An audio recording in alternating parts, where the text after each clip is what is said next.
um instrumento que muitos acreditam que quando toca, fala com Deus.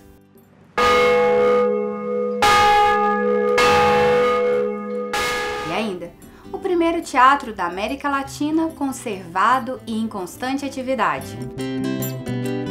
Isso tudo você vai ver aqui no Triângulo das Gerais. Não saia daí, voltamos já já!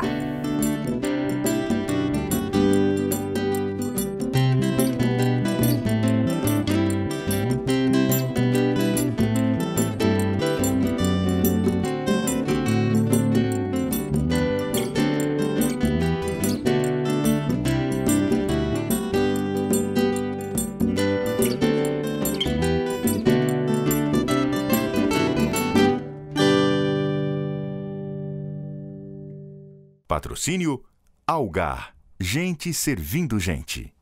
Incentivo, Lei Estadual de Incentivo à Cultura de Minas Gerais. A linguagem dos sinos, seus significados e sua permanência nos ritos da igreja. Confira.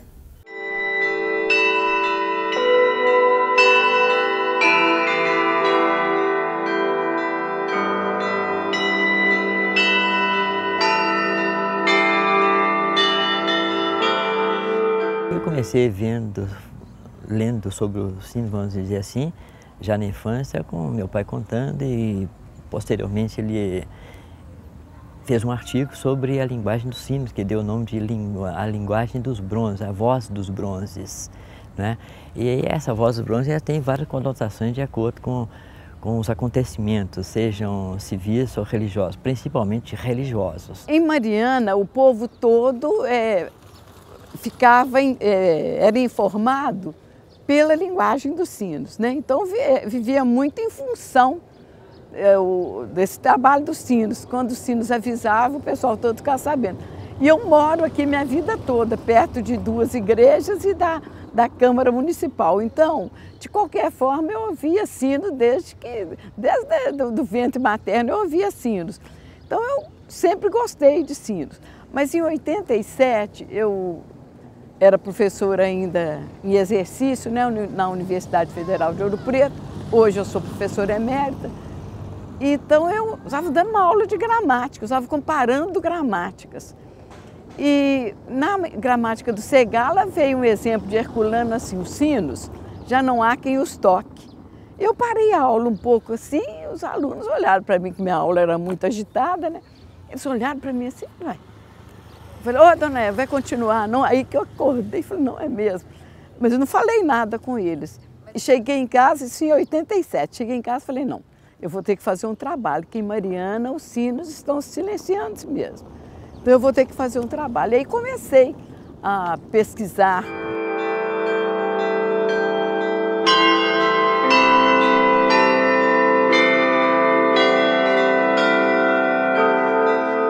Baseando naquele aprendizado de ouvir, a gente colocou em prática na hora de tocar.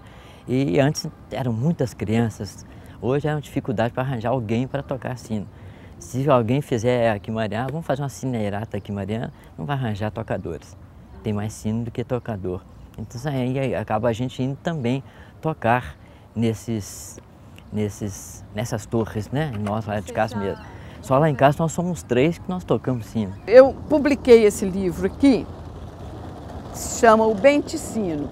Eu publiquei para manter mesmo as crianças conhecedoras da linguagem dos sinos. Então eu fiz um texto de ficção, mas com a linguagem dos sinos.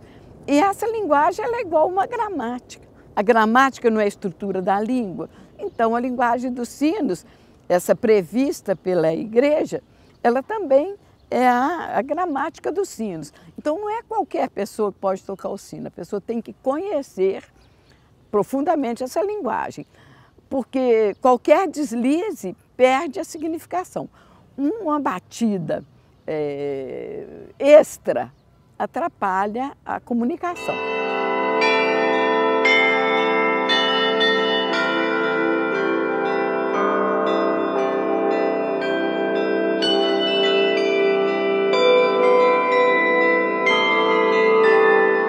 Aqui em Mariana nós sabemos direitinho, em Ouro Preto, Diamantina, São João del Rei, nós sabemos direitinho quando o sino é um sino de exéquias, de morte, e quando é um sino de festas.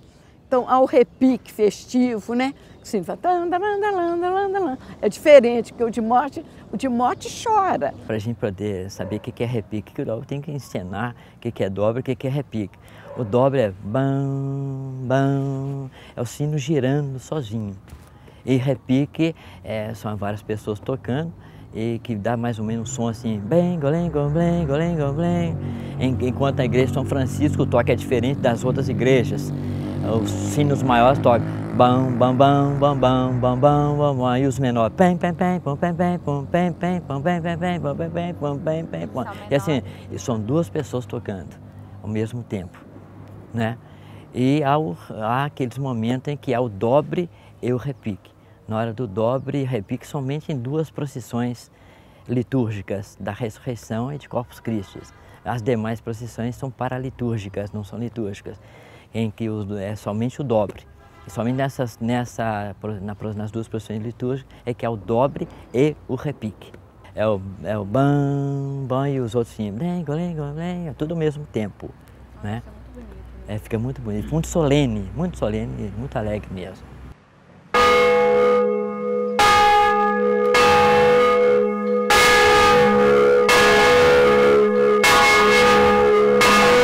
Só toca atualmente só nas novenas e na Semana Santa. Na Semana Santa, sobretudo período de Quaresma, só toca o dobre, só o dobre fúnebre, em que a Igreja da Matriz toca e a Igreja do Rosário responde, sempre às 6 horas da manhã, ao meio-dia, às 2 horas da tarde e às 6 horas.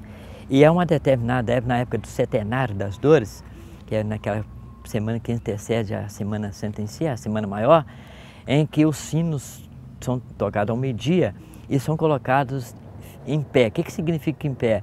É de boca para cima, não normal como fica a boca para baixo, para cima.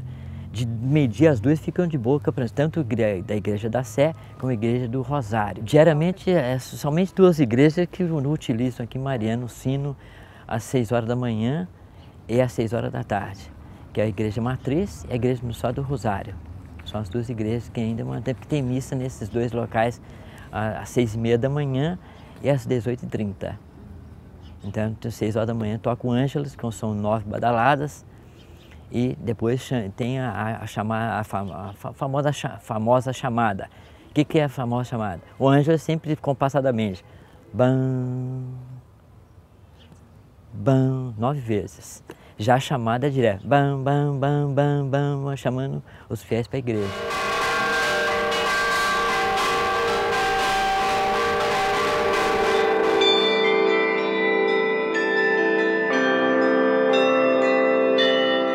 Eu detectei que havia um desleixo da Igreja Católica com relação a isso, porque a Igreja Católica começou a usar alto-falante. E o alto-falante, os sinos, eles passam por todo um processo de benzeção, passam por uma bênção para subir as torres. E o alto-falante não é a voz de Deus, porque o sino é a voz de Deus. O Salomão Vasconcelos, um historiador aqui de Mariana, ele falou o seguinte, que os sinos, eles têm alguma coisa de divino e de sobrenatural. E se não fosse isso, as pessoas não os tinham colocado no alto das torres. São João del Rei preserva com muito carinho a linguagem dos sinos e Ouro Preto também tem feito um esforço muito grande para manter essa linguagem. Há um interesse muito grande em Ouro Preto. E aqui em Mariana, engraçado, que aqui é que devia ser, porque é a sede do arcebispado, nem os padres sabem a linguagem dos sinos. Os atuais, os mais antigos sabem, e alguns também novos sabem, mas são muito poucos. Com a chegada da mineração aqui, todo mundo se preocupou em trabalhar, procurar meios de trabalho, já que Mariana não tinha como trabalhar, então as pessoas ficavam por conta, vamos tocar o sino, vamos colaborar, mas hoje todo mundo ficou sem tempo, a cidade cresceu muito, veio muita gente de fora, sem nenhuma identificação com a cidade, e tudo isso se perdeu, né?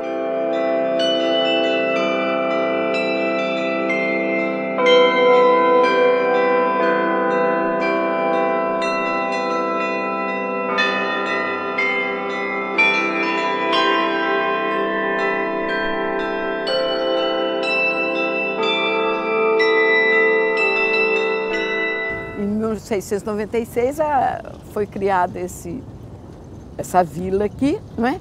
Então Minas nasceu aqui. Então nesse 16 de julho o governador vem e fica por uma hora aqui em Mariana. E eu estava muito preocupada porque as pessoas se voltavam muito para o governo do estado e se esqueciam da verdadeira padroeira de Mariana, que é Nossa Senhora do Carmo. Então eu criei um trabalho há 10 anos mais ou menos. Eu criei um diálogo das torres sineiras, chamado Sineirata. Os sinos, então, começam na Sé, que senão tudo que for assim, qualquer ordem na Igreja Católica, ela tem que partir da Catedral Basílica, né? Então começa na Sé, e ele toca o primeiro sino, depois vai para o Santana, para o Rosário, para as Mercês, para a Confraria, passa todas as igrejas e no fim elas todas tocam em conjunto. E essas duas aqui fazem um debate maravilhoso, mas é muito bonito mesmo. E algumas pessoas entendiam que eu estava fazendo uma festa para o governador e não é, porque os sinos não podem tocar para a pessoa física. Eles tocam para a igreja, para as cerimônias da Igreja Católica.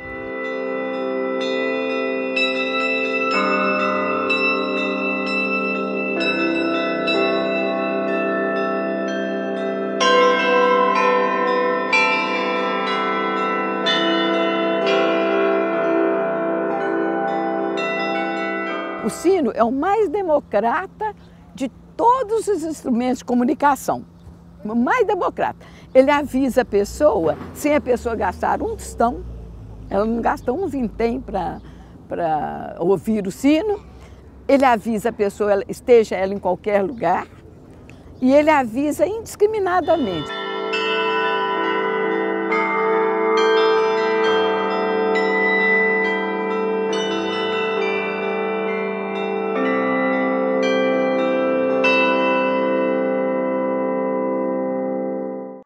Um teatro onde Dom Pedro II assistiu várias peças e que hoje continua em plena atividade. Não saia daí, porque o Triângulo das Gerais volta já.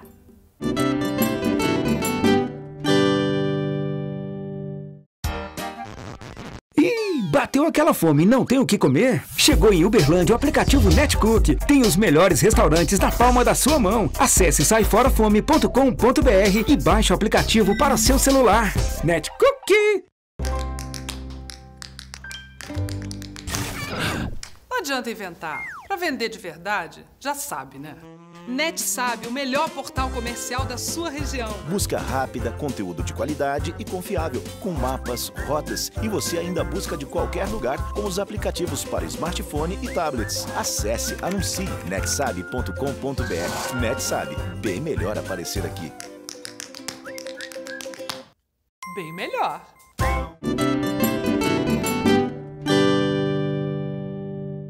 A equipe do Triângulo das Gerais conversa com Vicente, diretor do primeiro teatro da América Latina e o mais antigo e em constante atividade. Confira. Senhoras e senhores, nós vamos mostrar um dos tesouros mais valiosos de Minas Gerais, a mais antiga casa de óperas das Américas e o mais antigo teatro construído no Brasil, o Teatro Colonial de Ouro Preto. E quem vai nos contar essa história é o seu diretor há 35 anos, Vicente Paula Gomes.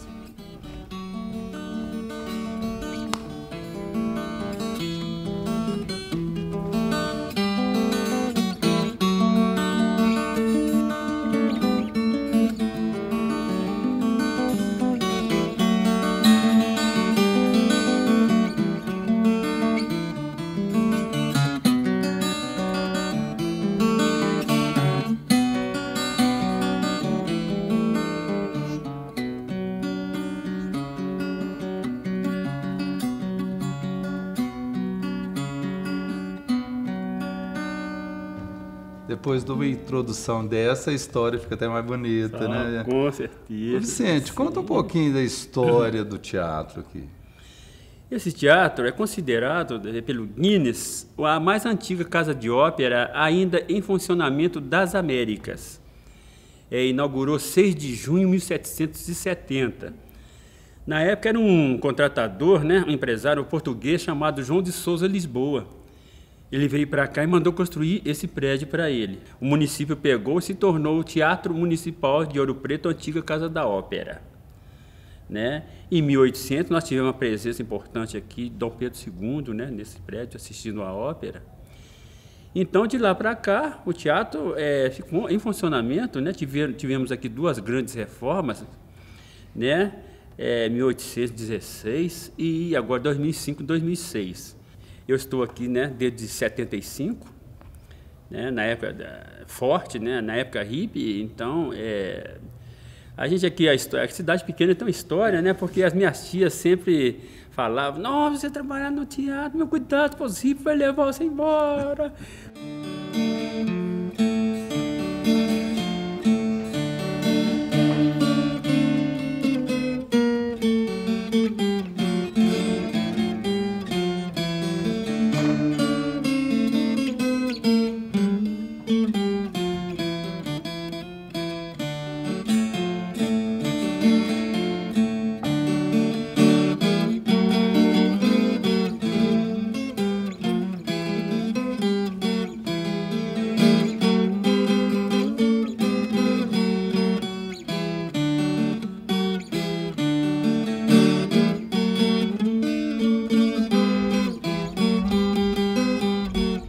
Vicente, todo teatro assim que se preze tem que ter um fantasma, né? Aqui Sim. Tem essas histórias de fantasma? Tem, aqui tem um fantasma aqui. E muita gente não acredita, eu sempre conto isso, o pessoal pergunta, muita gente... porque é o seguinte, eu me formei técnico de iluminação, então as pessoas mandam para mim o plano de luz, né? Plano de palco para a gente montar a luz. E eu gostava sempre de montar a iluminação à noite, de madrugada. Então, uma vez eu vim para cá, fechei o teatro todo, dei o blackout, para fazer os focos, tudo direitinho, para o espetáculo no outro dia. Eu saí de manhã. Então, a gente tem nesse palco aqui uma escada de 3 metros, né, para fazer o foco e tudo. Então, eu chegava lá em cima, na mesa, liguei a luz, deixei a luz de foco ligada para me fazer o foco no local certo. A escada aqui, subindo a escada. Aí fui fazendo foco, olhei para o meio da plateia, tinha um vulto, tipo assim, uma fumaça em formato de uma pessoa, sabe? Aí eu olhei lá em cima, assim, fiquei olhando perfeito, assim, me arrepiei. Desci da escada devagarzinho, fui descendo, acendi as luzes, não tinha nada. Eu não consegui mais montar essa iluminação. Fui para casa, cheguei aqui cedo, 6 horas da manhã, aí eu montei a luz, mas não consegui mais montar a luz de madrugada. Então, assim, foi perfeito mesmo, sabe? Muita gente não pode não acreditar, mas existe. Isso foi só uma vez? Essa foi só uma vez, mas aqui eu já dormi várias vezes aqui, entre outros, né? Eu trabalhava muito no festival de inverno com o pessoal do Palácio das Artes, né? Que eles vinham para cá, a gente fazia um festival. E a gente pegava cansado e a gente dormia no teatro. Mas desligava a luz toda, a gente com certeza, se vocês ficarem aqui de madrugada, vocês podem acreditar que vocês vão ouvir passos. Isso é com certeza, sabe? Então a gente ouve passos assim perfeito, sabe?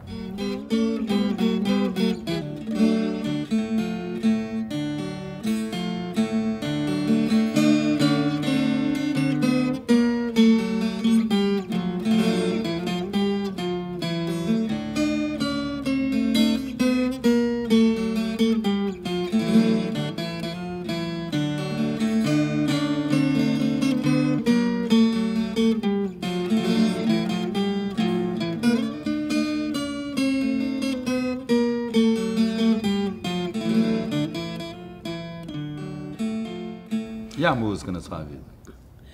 A música fez parte da minha vida, porque é o seguinte, a primeira escola de música de Ouro Preto foi na minha casa. Foi a primeira escola de música de Ouro Preto.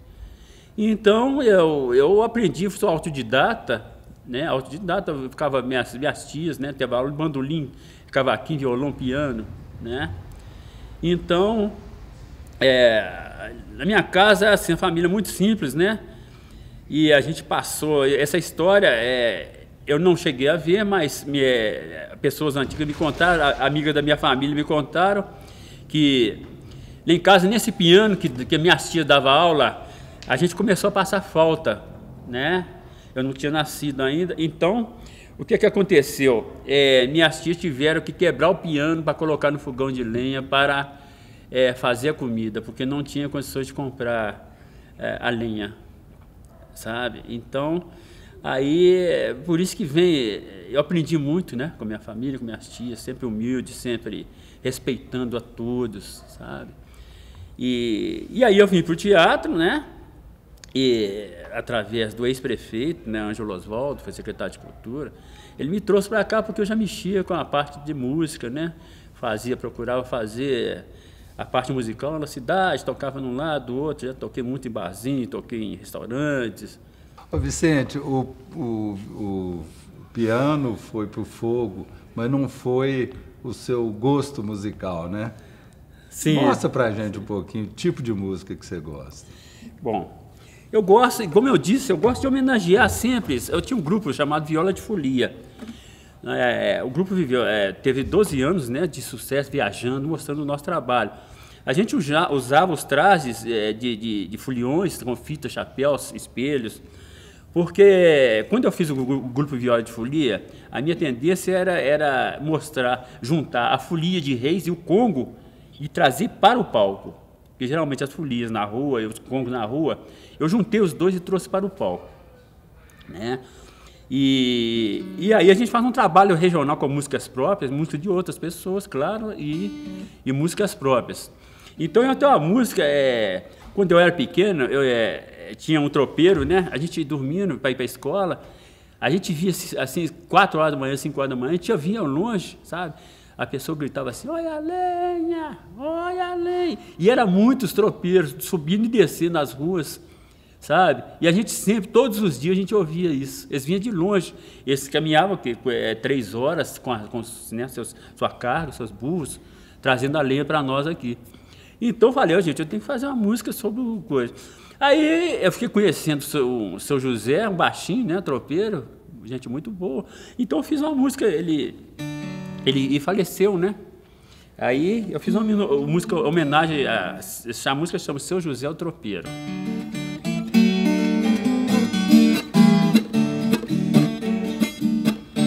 Todo dia de manhã, seu José aparecia, com sua voz macia, com seu chapéu de paia, um sorriso ele trazia. Seu José vinha de longe, seu José não tinha senha. Seu José era um tropeiro que gritava pelas ruas, olha a lenha! Seu José adoeceu, nunca mais apareceu, ninguém sabe pra onde foi. Seu José desapareceu, seu José adoeceu, nunca mais apareceu, ninguém sabe pra onde foi. Seu José desapareceu.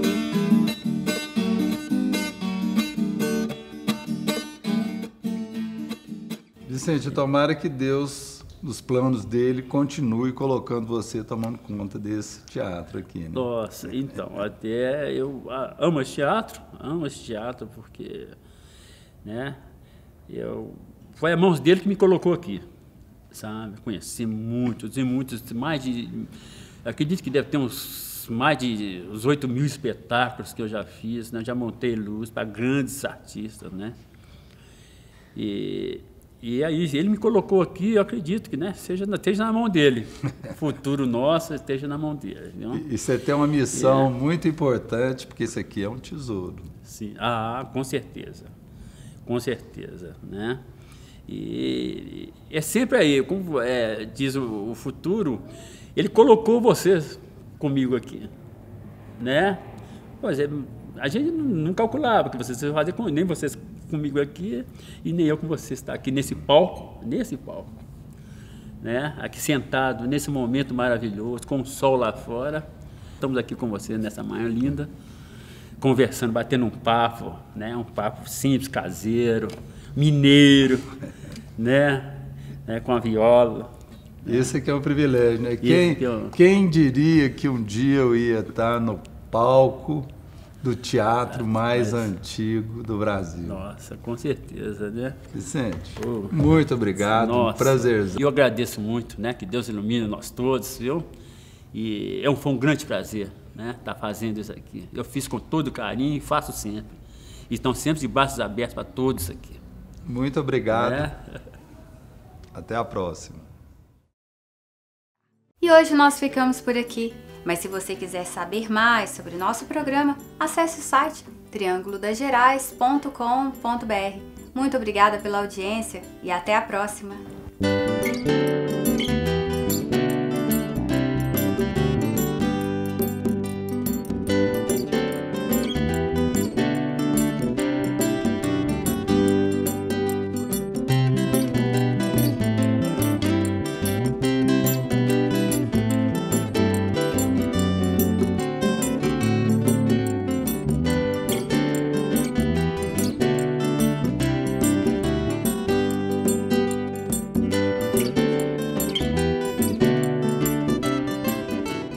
Patrocínio Algar, gente servindo gente. Incentivo, Lei Estadual de Incentivo à Cultura de Minas Gerais.